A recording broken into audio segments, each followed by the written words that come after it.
My name is David Harrison Grice. Welcome to the Grice Report, your unfiltered daily voice for truth. Dementia Don is back at it again, being weird. So on Air Force One today, the one good thing that did come out of making want to be Trump's mouth was that he knows he can't run for a third term. He knows. He's like, apparently I can't do it. Well, dude, you should have known that to begin with, but you didn't. So that's problematic, but now that you said it, let's see what you actually do, because you don't demolish the White House to build a ballroom if you plan on leaving. He's just going to try to not hold elections. That's my theorem. I'm going to let you hear the words come out of his mouth, because you need to hear the kind of help this guy needs. The sad thing is I have my highest numbers that I've had, as I should. I ended 8 wars, and we have the greatest economy in history. And by the way, energy prices are way down. Everything's way down. Beef is a little bit high. We're going to get beef down too. But prices are down and the economy's up. The only thing that's not down is the stock prices. And the 401ks are through the roof. Everyone's 401ks hitting records. So we have the greatest economy we've ever had. I have my highest poll numbers that I've ever had. And, you know, based on what I read, I guess I'm not allowed to run. So we'll see what happens.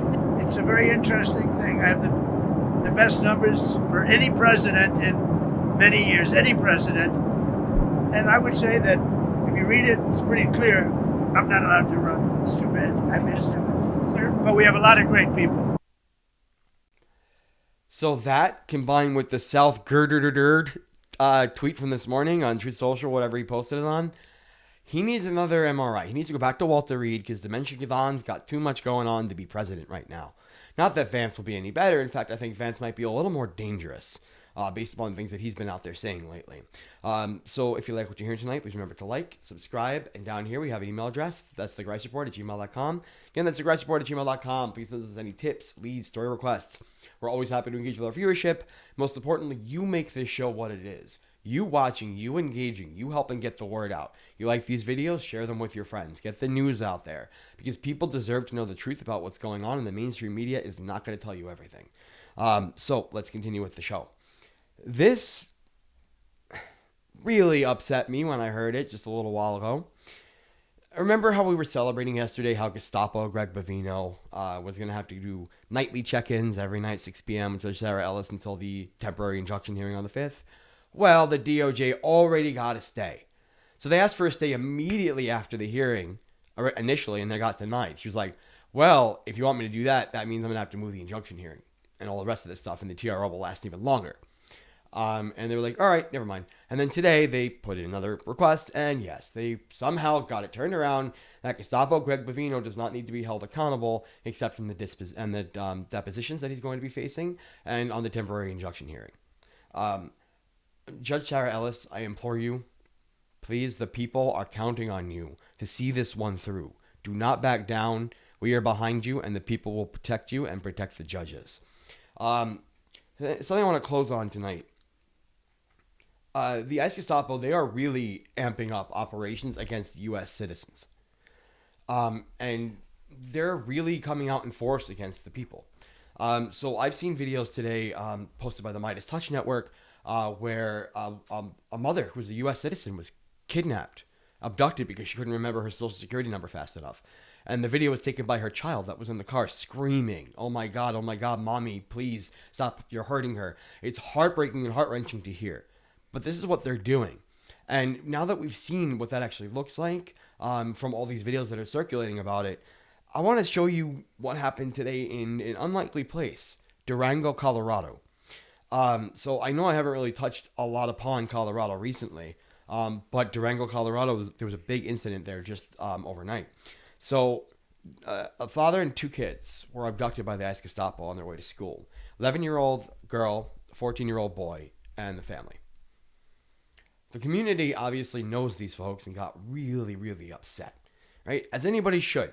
The Gestapo are out there taking kids. And what are they doing with the kids? They're zip tying them, they're tormenting them, torturing them, starving them. It's sick. It's deeply sick. So the community came out in force because they wanted to protect these children. They wanted to get them back.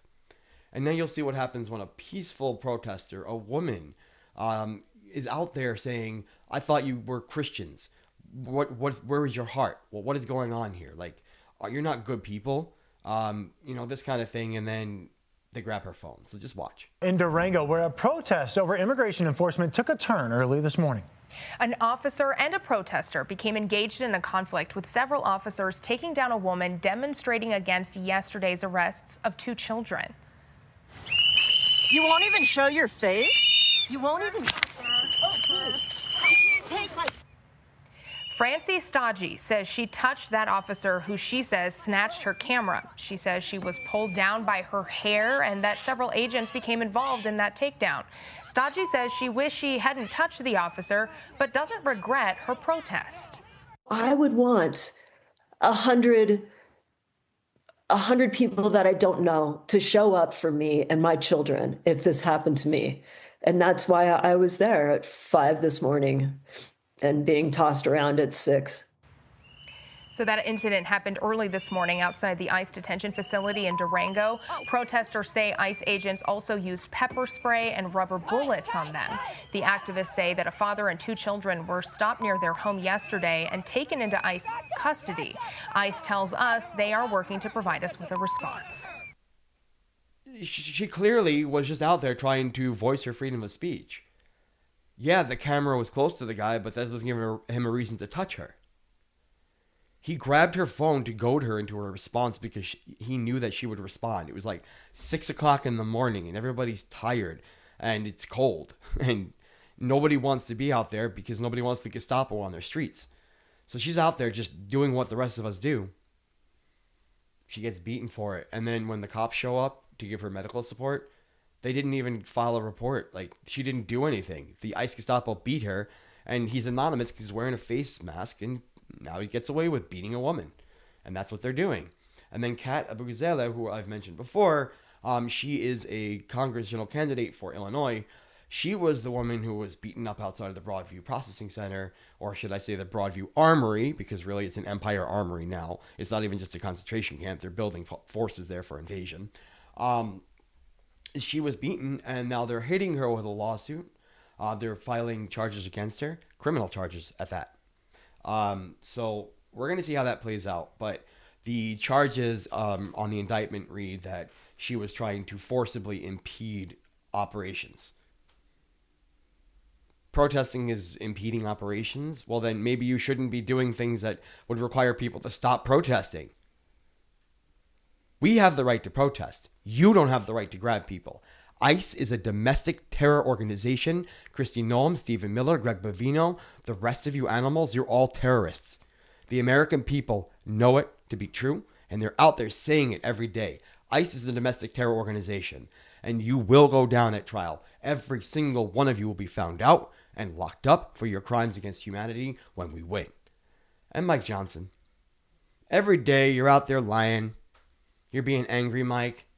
You're being sad, Mike. You're being obnoxious, Mike. The one thing you're not being is reasonable, Mike. Swear in Italy to Gralva and release the Epstein files. Stop protecting your boss. And let's get it done. My name is David Harrison Grice. Thank you for watching The Grice Report and have a great night.